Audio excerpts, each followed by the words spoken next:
Waalaikumsalam. Bagaimana kabarnya, Bu? Alhamdulillah baik. Ya, Ibu bagaimana kabarnya? sehat juga Ibu, alhamdulillah baik.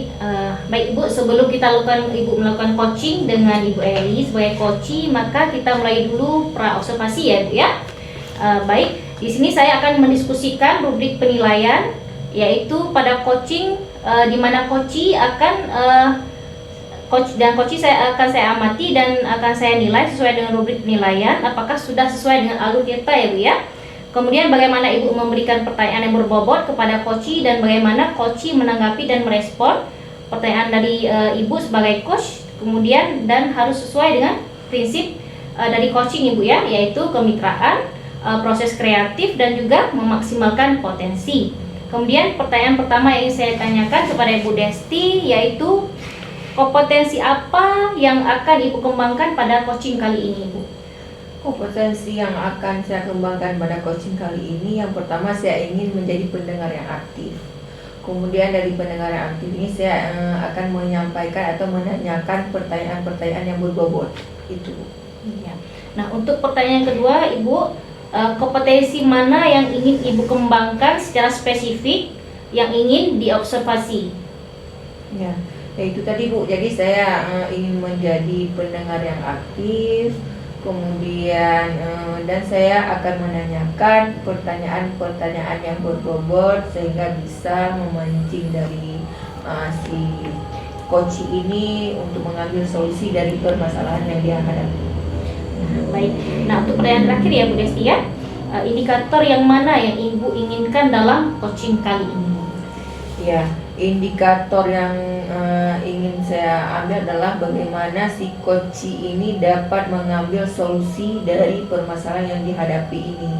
Baik, sekian dulu Bu ya untuk pra observasinya. Setelah ini silakan Ibu melakukan coaching dengan Ibu Eli sebagai coachingnya. Silakan Ya. Ibu. Terima kasih Bu. Assalamualaikum. Salam. Assalamualaikum Bu Eli. Waalaikumsalam Bu Desti. Gimana kabarnya? Alhamdulillah baik Desti. Bu Desti sendiri bagaimana? Alhamdulillah saya baik juga. Jadi kemarin itu saya dengar Bu Eli cari nomor WA saya. Iya Bu. Nah, apa nih tujuan dari Ibu Eli datang ke sini? Gini Bu, saya kan ingin curhat sama Ibu tentang guru-guru saya di sekolah. Dalam mengajarnya masih menggunakan metode ceramah yang membuat anak-anak itu bosan dalam belajar. Jadi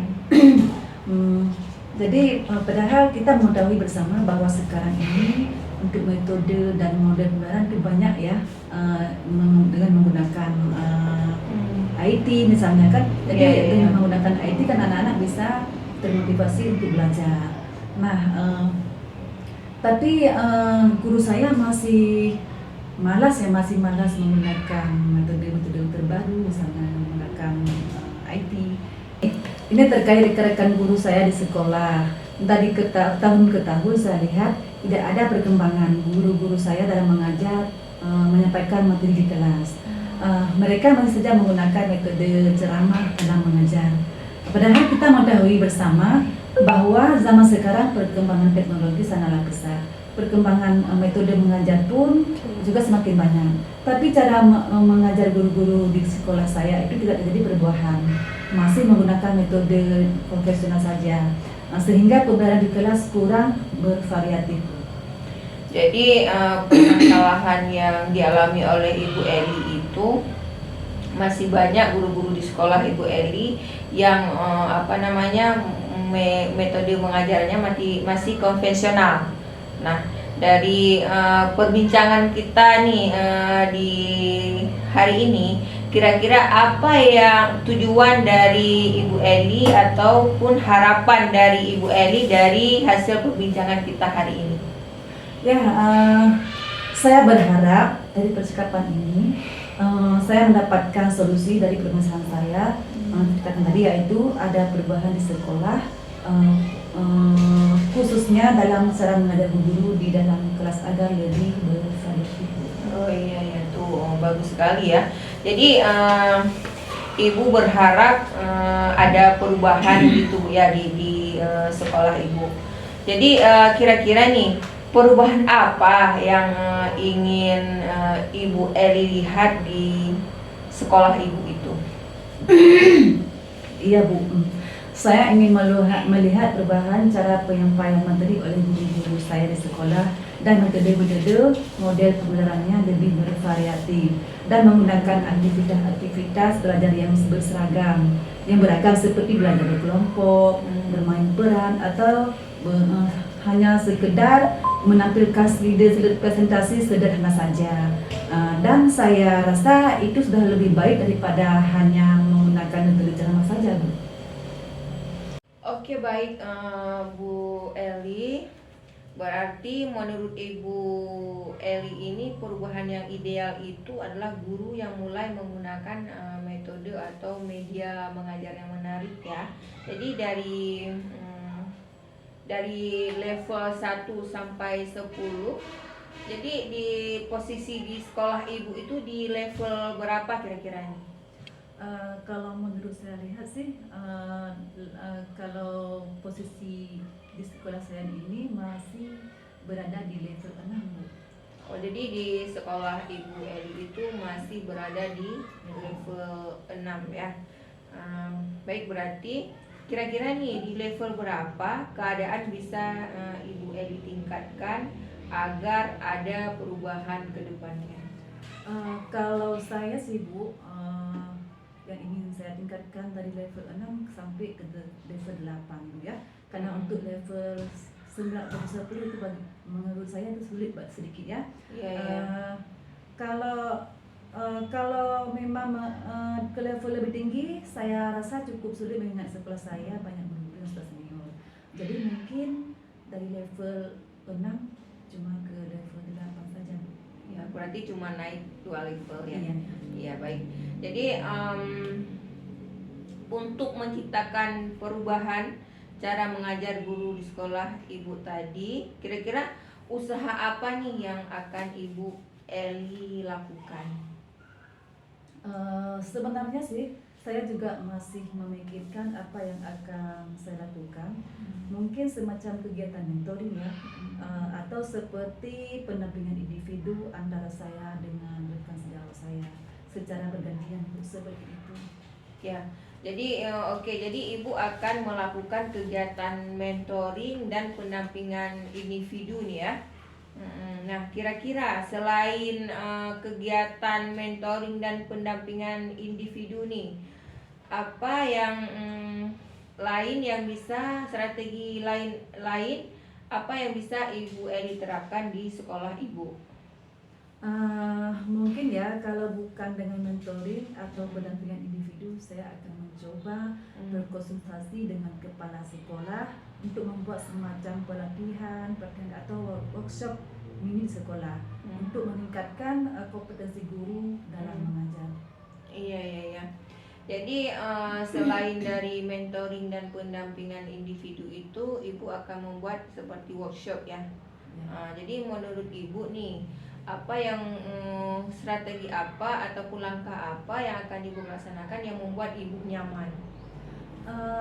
Mungkin kalau mentoring dan pendampingan individu, karena kegiatan pelatihan itu membutuhkan dana yang besar ya. Jadi saya lebih nyaman dengan cara mentoring dan pendampingan individu saja. Nah, dari percakapan kita ini Bu Eli, kira-kira kapan nih akan Ibu laksanakan aksinya ke depannya? Iya Bu, mungkin kan kalau tidak halangan minggu ke depan ini saya akan melakukan proses mentoring dan pendampingan individu tersebut. Iya, berarti luar biasa nih semangat dari Ibu Eli karena ingin segera merealisasikan rencana yang diambil tadi ya. Jadi dari percakapan kita ini, apa yang Ibu dapatkan? Sebelumnya terima kasih saya ucapkan kepada Ibu Desti karena sore ini saya mendapatkan solusi dari percakapan kita atas permasalahan saya sedang ada di sekolah ya. Terima kasih sekali lagi Ibu Desti. Ya, Alhamdulillah, bila dari percakapan kita ini dapat mengambil solusi yang terbaik.